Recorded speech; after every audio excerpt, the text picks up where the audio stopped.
നമസ്കാരം. Indian coach Gautam Gambhir aggression king എന്നാണ് അദ്ദേഹത്തിനെ വിളിക്കുന്നത്.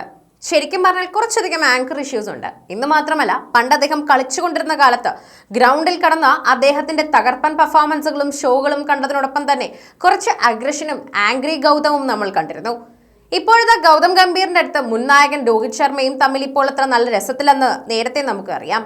അതുകൊണ്ട് തന്നെ രോഹിത് പൊതുവെ ശാന്തസ്വരൂപനാണെങ്കിലും ഗൗതം ഗംഭീറും രോഹിത്തുമായിട്ട് അത്ര നല്ല രസത്തിലല്ലാത്തത് കൊണ്ട് തന്നെ ഇവർ തമ്മിൽ സംസാരിക്കുമ്പോൾ ക്യാമറ കണ്ണുകൾ എപ്പോഴും അവരെ നോക്കിയിരിക്കും. നേരത്തെ തന്നെ പുറത്തു വന്നുകൊണ്ടിരുന്ന റിപ്പോർട്ടുകളിൽ ഇവർ തമ്മിലുള്ള വഴക്ക് എല്ലാവർക്കും അറിയാവുന്നതാണ്. തീർത്തും അപ്രതീക്ഷിതമായി തന്നെ ഏകദിന ടീമിന്റെ നായകസ്ഥാനത്ത് നിന്നും രോഹിത്തിനെ മാറ്റിയതോടെ ഇവർക്കിടയിലുള്ള ബന്ധത്തിൽ വിള്ളൽ വീണുവെന്ന് എല്ലാവരും ഇതോടെ തന്നെ ഒരു സൂചനയായും ഉറപ്പിച്ചും എടുക്കുകയായിരുന്നു. അതിനുശേഷം ഗംഭീരമായ അദ്ദേഹം അത്ര അടുത്ത് ഇടപഴകാറില്ലെന്നും പലപ്പോഴും അകലം പാലിക്കുകയാണ് ചെയ്യാറുള്ളതെന്നും അണിയറ വൃത്തങ്ങൾ തന്നെ പറയുകയും ചെയ്തിട്ടുണ്ടായിരുന്നു. കൃത്യമായി പറയുന്നത് പോലെ ഇപ്പോഴിതാ ന്യൂസിലൻഡുമായുള്ള ആദ്യ ഏകദിനത്തിനു ശേഷം രോഹിത്തും ഗംഭീറും തമ്മിൽ സംസാരിക്കുന്നതിന്റെ ദൃശ്യങ്ങൾ സോഷ്യൽ മീഡിയയിൽ വൈറലാകുന്നുണ്ട്. ഇവർ തമ്മിൽ വഴക്കിടുന്നതാണെന്ന് മുഖം കണ്ടാൽ മനസ്സിലാകും. ഗംഭീറിന്റെ മുഖം ആകെ ചൂട് പിടിച്ചാണ് ഇരിക്കുന്നത്. ഗംഭീറിന്റെ മുഖത്ത് തന്നെയുണ്ട് അത്ര നല്ല രസത്തിലല്ല ഇവരുടെ സംസാരം മുന്നോട്ട് പോകുന്നതെന്ന്. ഇരുവരും തമ്മിൽ തർക്കിച്ചതാണോ എന്ന സംശയങ്ങൾ പലരും പ്രകടിപ്പിക്കുന്നുണ്ട്. എന്നാൽ പലരും ഉറപ്പിച്ചു പറയുന്നുമുണ്ട്. കഴിഞ്ഞ ഞായറാഴ്ച വഡോദരയിലാണ് ആദ്യ ഏകദിനം നടന്നത്. ആവേശകരമായ റൺ ചേസിനൊടുവിൽ ഇന്ത്യ 4 വിക്കറ്റിന്റെ വിജയവും സ്വന്തമാക്കിയിരുന്നു. മത്സരത്തിന് ശേഷം കോച്ച് ഗൗതം ഗംഭീർ, ബാറ്റിംഗ് പരിശീലനം സിതാൻഷു കോട്ടക് എന്നിവരുമായി ഡ്രസ്സിംഗ് റൂമിൽ വെച്ച് രോഹിത് ശർമ്മ സംസാരിക്കുന്നതാണ് ദൃശ്യങ്ങളിൽ കാണാൻ സാധിക്കുന്നത്. ഫീൽഡിംഗ് കോച്ചായിട്ടുള്ള ടി ദിലീപിനെയും ഇവർക്കൊപ്പം കാണാൻ സാധിക്കുന്നു. എന്നാൽ അതത്ര നല്ല രീതിയിലുള്ള ചർച്ചകൾ മാത്രമായിരുന്നു എന്ന കാര്യത്തിലാണ് ഇപ്പോൾ എല്ലാവർക്കും ഉള്ളൊരു സംശയം. കാരണം രോഹിത്തിന്റെ മുഖം അത്ര തെളിച്ചിട്ടുണ്ടായിരുന്നില്ല. ഈ ദൃശ്യങ്ങളിൽ കാണാനും സാധിക്കുന്നുണ്ട്.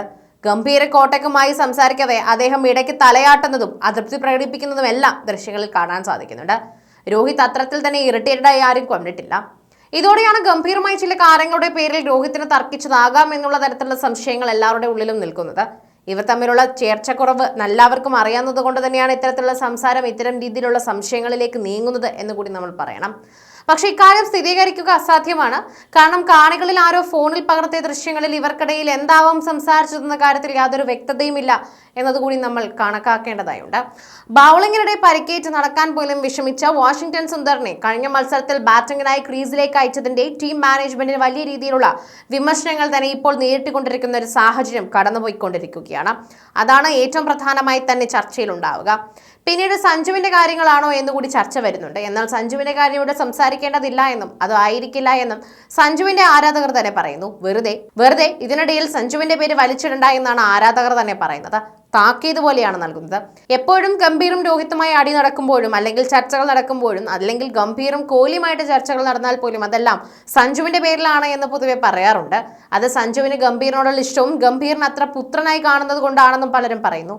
എന്നാൽ സഞ്ജുവായിട്ട് ഇവിടെ ഒരു പ്രശ്നവുമില്ല എന്നും സഞ്ജുവിന്റെ കാര്യം ഇതുമായി ബന്ധപ്പെട്ട് യാതൊന്നും വന്നിട്ടില്ല എന്ന് ഉറപ്പിക്കാൻ തന്നെ സാധിക്കും.